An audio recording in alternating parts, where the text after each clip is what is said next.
forma que eu encontrei, que foi a mais interessante de chegar próximo aos gladiadores, né? A maneira mais próxima, assim, digamos, uma delas são as lápides funerárias.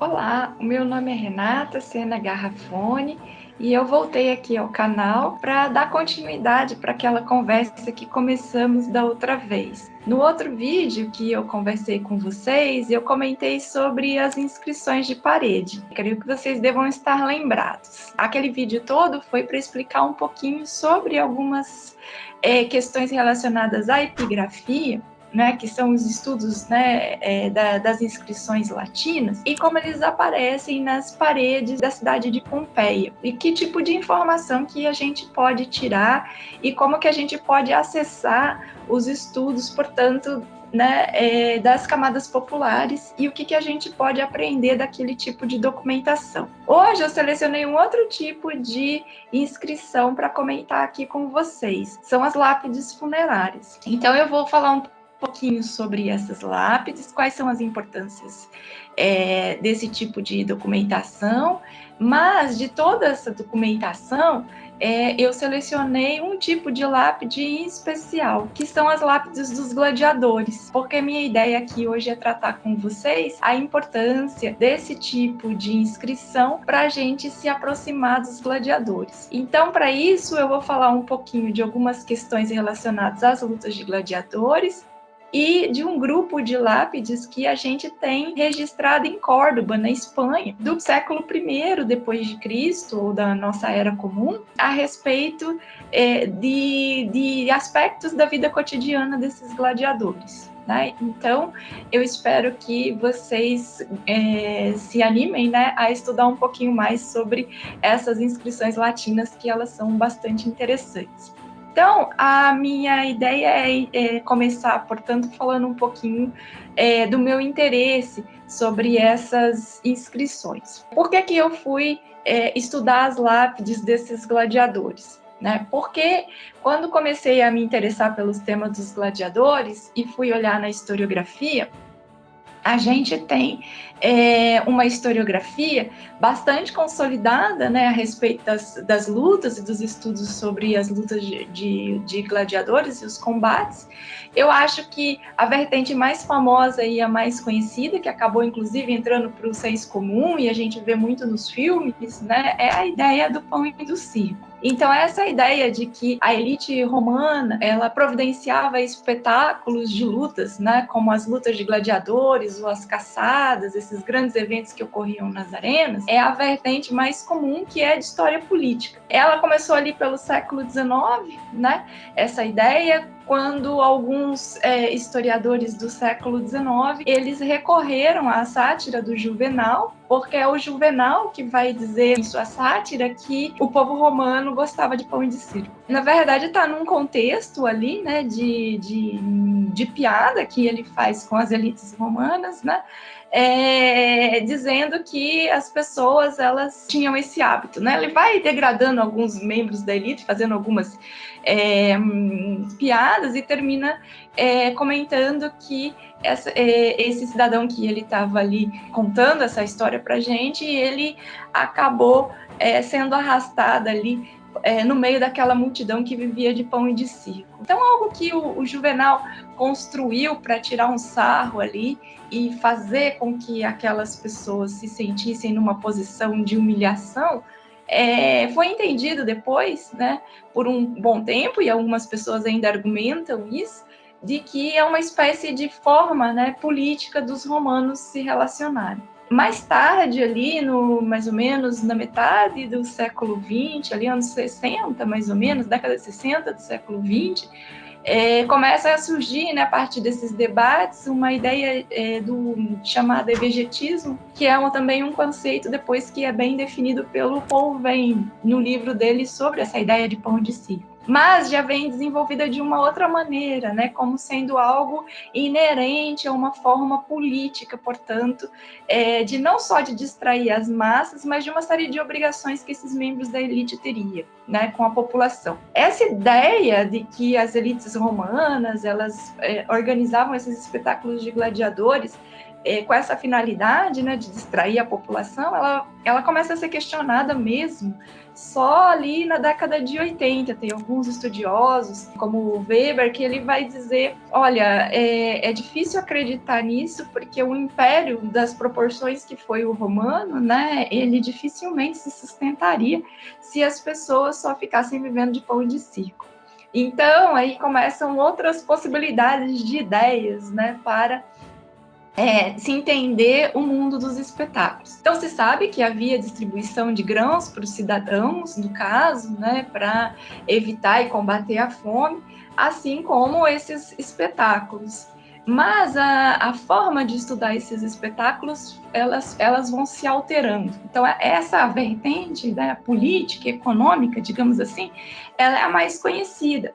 Mas tem outras que a gente pode selecionar. Tem as vertentes que vão estudar as lutas de gladiadores, principalmente ali no período do pós-guerra, vamos colocar assim, no pós-segunda guerra, uma vertente mais marxista, falando que era uma forma de violência, de escravização, que deveria ser combatida. Então, você também tem um momento dentro da historiografia em que é uma espécie de denúncia da violência das lutas. Então, tem uma historiografia que vai dizer que era mais de controle político, tem e controle da população político-econômica, tem outra que vai dizer que isso era uma coisa muito questionável, porque havia uma violência inerente.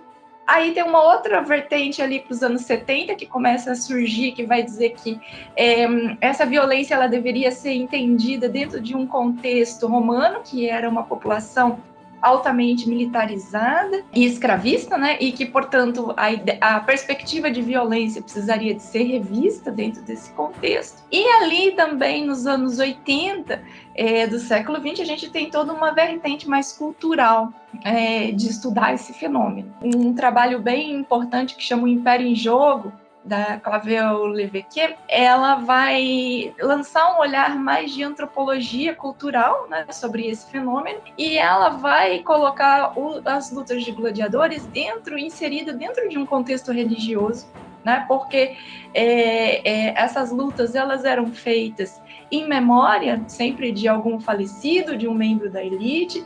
As divindades elas estariam presentes, né?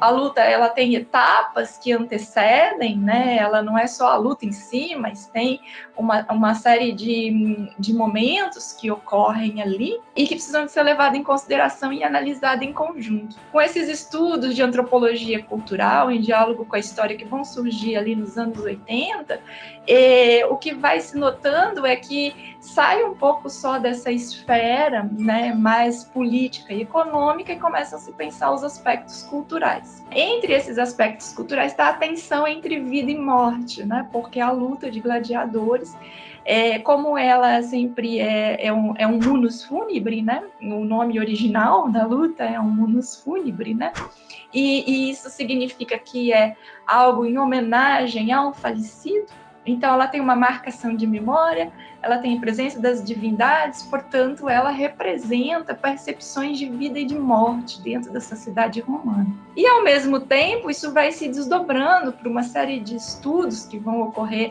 mais nos anos 90, que vão levar em considerações questões do campo da psicologia, do entendimento dessa violência.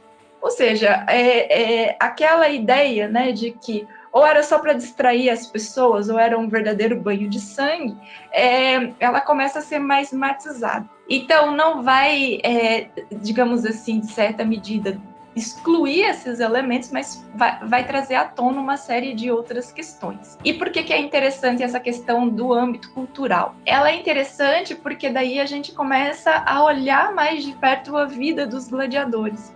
Porque até então, essas vertentes que eram mais ou do âmbito da questão da violência, estudando a questão militar ou da escravidão, ou a questão política, que é a distribuição de alimentos para a população, para deixar as pessoas, né, ali distraídas enquanto a política estava ocorrendo, o foco está no sistema, está na instituição. Então, o que acontece? A gente sabe muito pouco de quem eram os gladiadores e como essas pessoas viviam. Então, o que vai permitir a gente chegar nesses gladiadores, na verdade, são essas versões mais recentes da historiografia, que vão se desenvolver principalmente a partir dos anos 90 para cá, né? E que, ao tentar entender de como as relações culturais, né, e cotidianas que se ocorriam a partir dos jogos na arena, é que então começa a surgir essa possibilidade, afinal, quem eram os gladiadores, né? Porque se vocês olharem na historiografia por aí, é bem comum a gente falar os gladiadores, inclusive, né? A gente nem sabe se eram homens, se eram mulheres, quem que eram essas pessoas na sua vida cotidiana, no seu dia a dia. Dificilmente você nomeia um gladiador. A gente sempre fala o gladiador, os gladiadores. E a gente não sabe muito bem detalhes das vidas dessas pessoas. Eram casadas, não eram? Tinham filhos? Como é que funcionava isso, né? Então, isso a gente tem poucos aspectos. E foi exatamente essa ausência e esse silêncio que me interessou. Quando a gente vai olhar a literatura, a gente até encontra, né? O satírico, como é uma sátira, o Petrônio vai falar em determinados momentos sobre as lutas ruins dos gladiadores, como é que era um gladiador que era fraco, que não parava em pé. Essas sátiras nos permitem ver, mas que, por outro lado, também elas não estão focadas, né, no dia a dia dessas pessoas. Elas estão sempre naquele momento que é o momento da luta, o momento dentro da arena. E há alguns também registros, como as próprias sátiras do Juvenal, que, em geral, o gladiador aparece para seduzir uma mulher da elite, né? Então, quer dizer, também tem algumas funções específicas. A gente não consegue chegar muito bem no dia a dia dessas pessoas. A forma que eu encontrei, que foi a mais interessante de chegar próximo aos gladiadores, né? A maneira mais próxima, assim, digamos, uma delas são as lápides funerárias. A outra foram os grafites de Pompeia. Os grafites, eu comentei com vocês naquela outra ocasião, falam das lutas de gladiadores, e existem grafites que foram escritos dentro, né, dos locais onde os gladiadores ficavam antes de lutar. Então, aqueles grafites a gente sabe que foi escrito pelo próprio punho dos gladiadores. Tem outros que são das pessoas comuns, né, que escreviam sobre as lutas, né? Que são aquelas historinhas que dizem quantas lutas a pessoa ganhou, quem venceu, quem perdeu. Então, a gente tem também esse tipo de grafite. O diferencial das lápides, que são essas inscrições, é que ali a gente pesca um pouco de quem eram essas pessoas e de onde viveram, porque às vezes a gente sabe a origem étnica da pessoa, para onde elas e aonde elas morreram. Não era comum um gladiador ter lápide. Os gladiadores que tinham lápides, em geral, eram gladiadores que conseguiram ter um pouco mais de dinheiro, né? Ou que os colegas ali de Gládio faziam para eles, né? Dedicavam a eles. A maioria que tem é bastante simples, mas existem alguns grupos de lápides, principalmente vindo de Córdoba, que é a que eu gostaria de me remeter aqui, vou ler algumas para vocês terem alguma ideia, é que essas lápides, esses gladiadores, eles conseguiram, né, um pouco mais de dinheiro, eles conseguiram ser enterrados e fazer com que os amigos, ou nesse caso específico que tanto me interessou, as mulheres, suas companheiras, deixassem, portanto, registrado aspectos das suas vidas. Então, eu vou ler algumas dessas, todas elas foram encontradas próximas ao anfiteatro de Córdoba, na Espanha, são todas do século I da nossa era, né? Tem essas questões interessantes. Então, eu vou ler algumas aqui para vocês terem uma ideia. Ceríntios, que é um mirmilhão do período neroniano, ele lutou 2 vezes. Era grego. Ele tinha 25 anos quando morreu.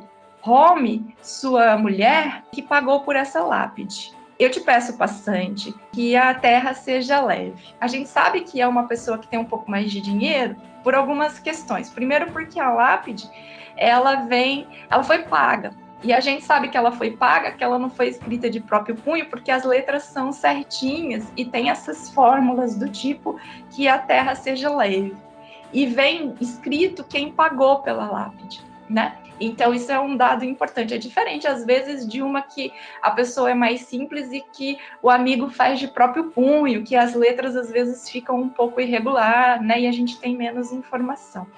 Então, nesse caso, por exemplo, a gente sabe que esse gladiador, Mirmilhão, ele lutou 2 vezes quando ele morreu, e que era de origem grega e morreu ali na Espanha. Outro mirmilhão, que é o Actius, esse ganhou 6 vezes, segundo essa lápide. Ele tinha 21 anos quando ele morreu. A sua mulher que pagou por essa lápide com seu próprio dinheiro, ela escreve que aquilo que você desejar aos deuses vai voltar a você também, vivo ou morto. Tem uma outra de um outro mirmilhão, que é o Saturno. Esse é do período de Júlio César, né? Ele é Iulianus. Ele lutou 13 vezes. Bassos, que era um liberto, foi mirmilhão e ele ganhou uma palma e uma coroa. Os dois estão enterrados aqui, que a terra seja leve a eles. Cornélia Severa, sua mulher, é que pagou essa lápide com seu próprio dinheiro. A última que eu queria destacar aqui é de um outro mirmilhão, Fausto, que aí é de período neroniano. Ele lutou 12 vezes, ele nasceu em Alexandria, tinha 35 anos quando morreu. E Apolônia, sua mulher, e Hermes, um gladiador traço seu amigo, foi que pagou essa lápide com o seu próprio dinheiro. Eu separei esse grupo de lápides e estou lendo aqui para vocês, porque eu acho que tem várias informações interessantes que a gente pode pescar aqui, e é isso que eu gostaria de discutir com vocês. Ou seja, primeiro a gente sabe que alguns morreram muito jovens e lutaram poucas vezes, outros conseguiram, inclusive, sua liberdade lutando, né? Que é o caso do Saturno e do Bassos, que lutaram mais vezes, foram campeões e, inclusive, ganharam a sua liberdade. Então, isso significa, por exemplo, que nem todos, né? Se sabe que nesse período aí, no começo do Império Romano, século I, principalmente, a gente sabe que os gladiadores nem sempre morriam à luta. Muitos deles eram perdoados e lutavam várias e várias vezes. O porquê disso? Porque constituir uma escola de gladiador com lutas era bastante caro, né?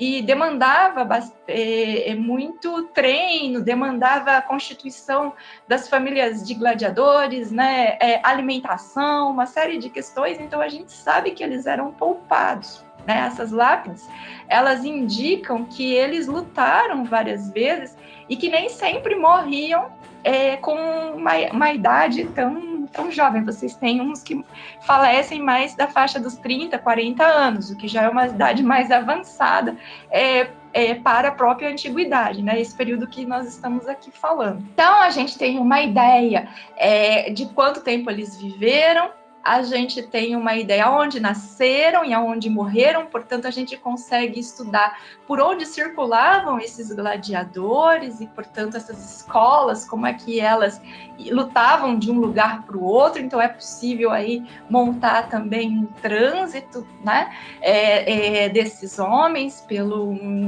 Império Romano, né, e fora isso, é possível entender as relações afetivas. Né? Esse caso aqui, eu destaquei das mulheres, porque foi um tema que me chamou bastante atenção e eu publiquei alguns artigos também sobre isso. E agora, na segunda edição, que vai sair do livro dos gladiadores, que ela é uma edição revista e ampliada da minha tese, eu tratei bastante desse tema das mulheres. Né? Não só de mulheres, como às vezes filhos, que ainda pequenos, né, teriam dedicado, ou seja, uma pessoa dedica, né, em nome do filho. Por que eu fiz isso? Ou do filho ou da filha, acontece, né, em outras lápides que eu chamei atenção agora nessa segunda edição do livro. Porque daí a gente consegue ver as relações afetivas e familiares que eles constituíam também, né? Isso que é interessante. Mas a ênfase que eu queria dar nessa breve apresentação de hoje, fala para desafiar vocês a mudarem um pouquinho o ponto de vista a respeito desse cotidiano, é o papel das mulheres. A gente tem poucos registros, embora hoje já se tenha estudos de algumas mulheres que lutaram na arena. Mas, por outro lado, dá para a gente perceber que elas eram muito presentes na vida desses gladiadores. E, ao dedicar as lápides, elas eram as principais operadoras da memória desses gladiadores. Então, as lápides, se a gente pensar dentro desse contexto romano, que era tão importante para a memória, né, para que as pessoas soubessem quem foi essa pessoa, as mulheres tinham um papel fundamental, porque não só elas registravam, como pagavam, né, para que esse registro fosse feito. O que também dá para ver algumas questões com relação às mulheres, né, do ponto de vista de ter, ao longo de sua vida, conquistado, né, um pecúlio, ter um dinheiro para poder se manter. No caso da última que eu comentei com vocês, do falso, não só a mulher paga, como um amigo que é gladiador, né? Então a gente dá para ver como que eles também criavam essas redes, né? Ele era um mirmilhão, mas o amigo era um gladiador trácio, né? Que era uma outra categoria de arma. E junto com a esposa do primeiro, registram essa lápide em homenagem a ele. Isso que eu trouxe aqui para vocês hoje é para a gente pensar que quando a gente desloca um pouco dessa questão do pão e do circo, digamos, da questão mais macro, política, e quando a gente vai olhar a cultura e a gente vai olhar o cotidiano, a gente começa a se surpreender. Por que a gente começa a se surpreender? Porque a gente vai descobrindo em alguns momentos que nem todos morriam em decorrência das lutas, e, portanto, essas pessoas, elas lutavam muito mais vezes, né? Nem sempre elas morriam, e mais do que isso, elas chegavam a constituir famílias e laços afetivos, né? E esse é o ponto, eu acho, que as lápides nos permitem ver, de alguma maneira, quem eram essas pessoas e quais as redes de sociabilidade que elas tinham. Então é isso, eu fico por aqui dessa ocasião e espero que vocês tenham gostado e se animem a dar uma olhada mais, porque hoje tem vários estudos, né, sobre a importância, portanto, das lápides, né? Não só para estudar a vida, no caso dos membros das elites, mas entre alguns gladiadores, o potencial que a gente tem para entender os aspectos de origem étnica, da circulação deles pelos diferentes lugares do Império e também as relações afetivas e familiares. Muito obrigada e até o próximo encontro.